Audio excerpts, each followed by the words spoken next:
Hello, kids. Good evening. I hope you're all studying well and regularly going through the current affairs. Now, we know for a fact that in the last 1 week, we've seen a lot of changes, a lot of news that have come into picture that are important from our CLAT perspective and other examinations perspective.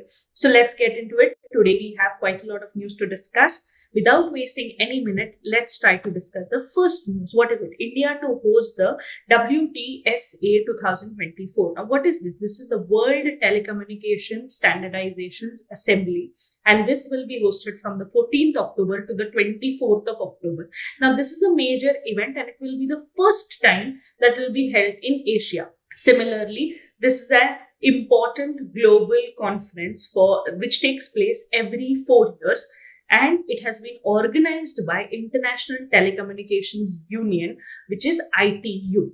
Now, almost or more than 190 countries participate in this event, and this event sets the global rules for telecommunication standards, which are crucial for the current technologies, which are 5G as well as the upcoming 6G. Now, by hosting this, India will be showing it becoming more influential in the world of the telecommunications. That is why it is important for us. Likewise, along with the main WTSA event, there will be a lot of other allied or small other activities that will be taking place. Some of them being ITU's Kaleidoscope Conference, second being exhibitions, third being special programs promoting women who are in telecom, and finally discussions on how artificial intelligence can be used for good.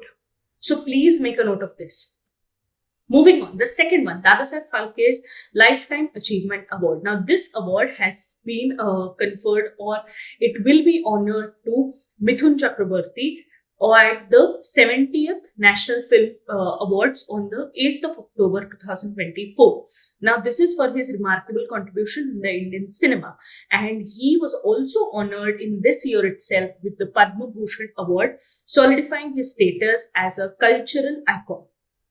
This award, Dadasaheb Phalke's Lifetime Achievement Award, was established in the year 1969, and it was named after Dhuniraj Govind Dadasaheb Phalke, the father of Indian cinema. Now, he directed India's full-length first featured film, Raja Harishchandra, in the year 1913, after which he made 95 more films and 26 short films over 19 years.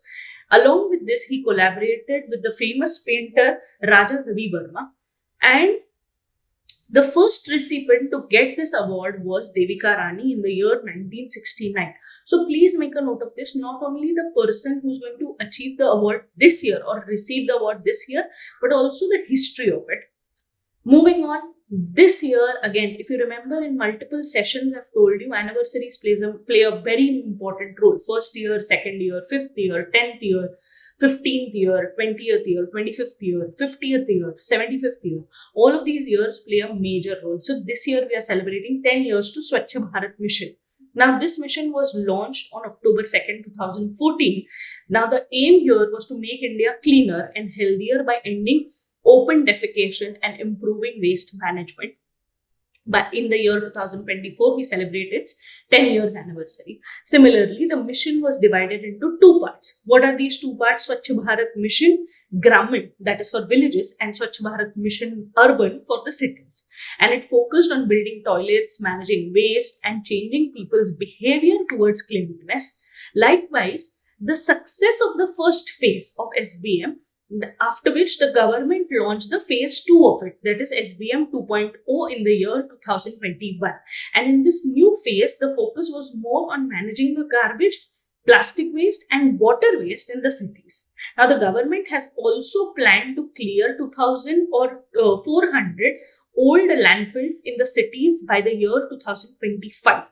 Now, this plays a major role, so that if any time a question is asked, you are aware that these old landfills by the year 2025, we are cleaning 2,400 landfills. So please make a note of this as well.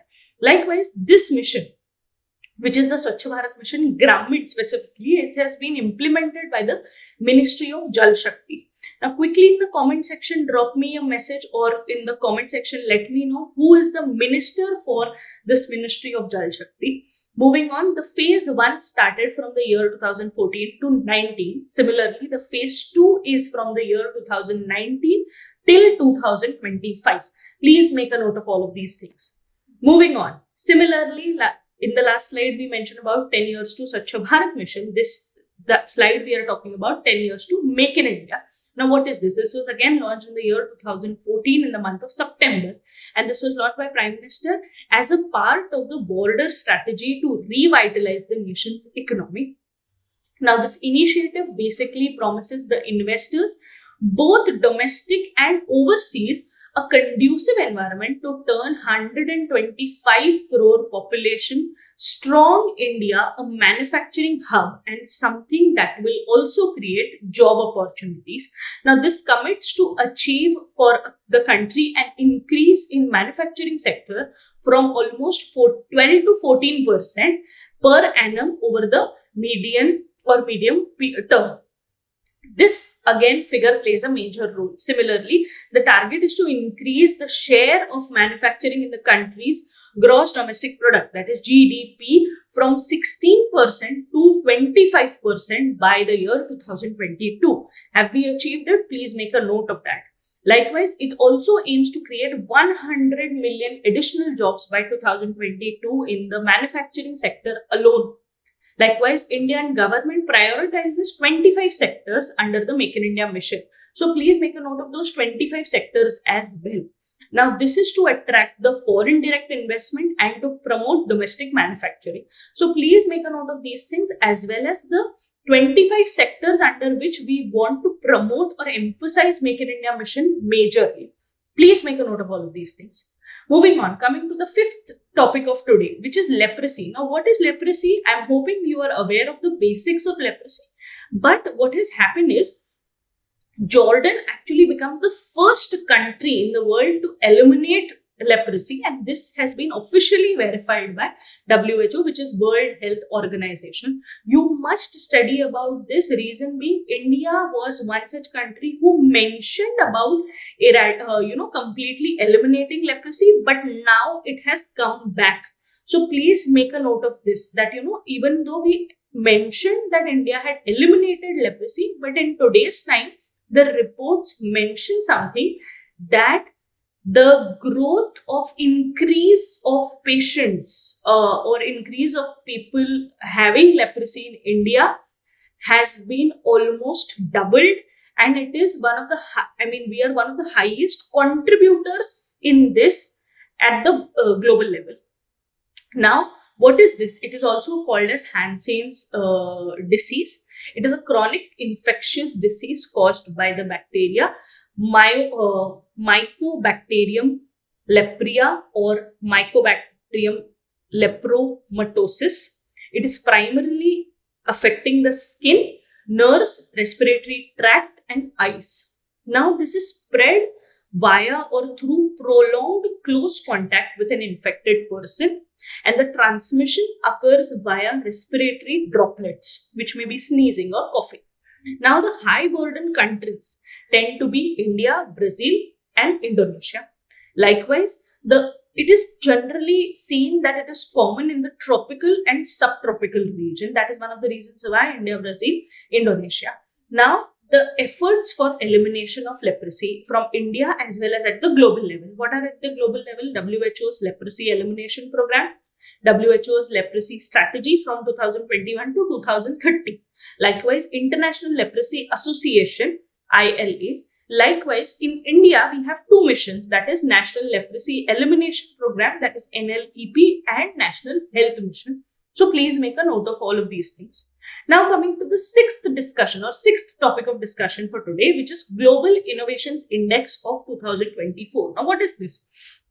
This has been published by a Geneva-based World Intellectual Property Organization who releases this Global Innovation Index.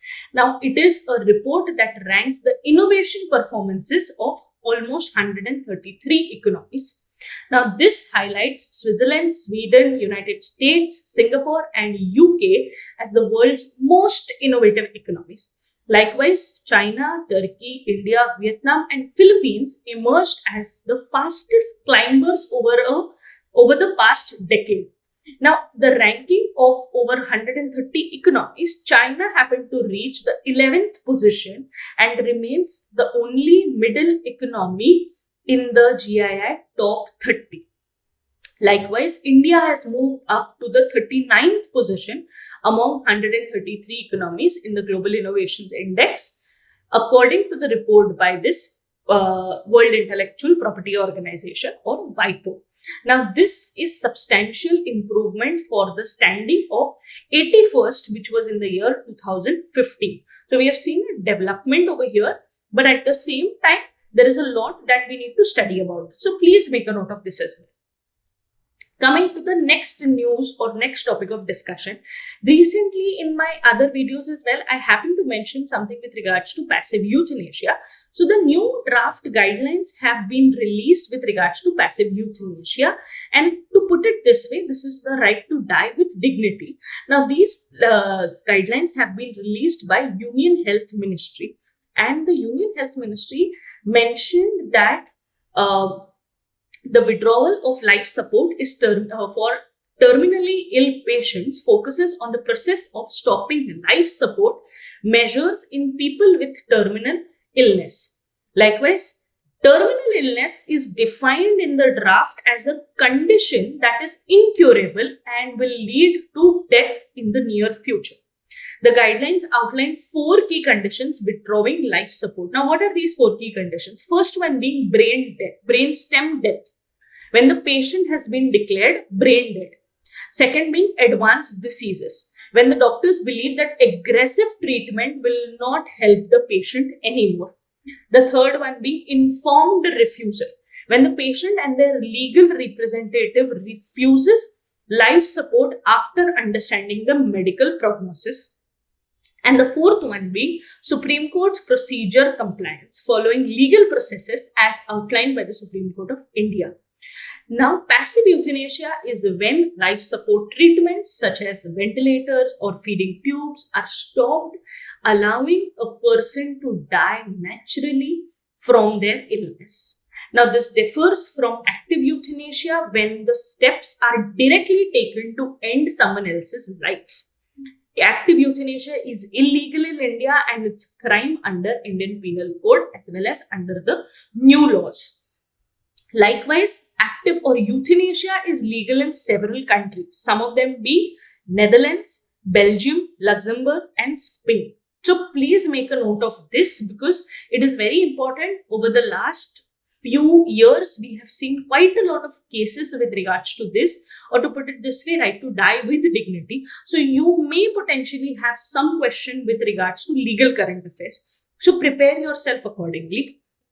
Coming to the last news for today, which is Paryatan Mitra or Paryatan Didi initiative. Now, what is this?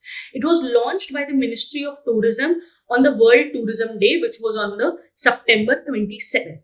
Now, this initiative is to enhance the tourist experience by engaging them with local people who happen to be or who act as ambassadors and storytellers. Now, this encourages individuals and the tourism sectors, it may be cab drivers, restaurant staff, shopkeepers, to treat the tourist with our mindset or with the ideology of Atithi Devo Bhava. Likewise, the pilot program was initially tested in some of the tourist spots. One being Orchha, which is in Madhya Pradesh. Then the other one being Gandikota, which is in Andhra Pradesh. Next being Bodh Gaya in Bihar. Next being Aizwal in Mizoram. Then Jodhpur, which is in Rajasthan. And Sri Vijayapuram, Andaman Nicobar Islands. Now, this initiative concentrates on training women and youth to help locals to turn their knowledge and knowledge of the area into job opportunities. So please make a note of all of these things. I'm hoping that you are regularly writing the current affairs and drop it in the comment section.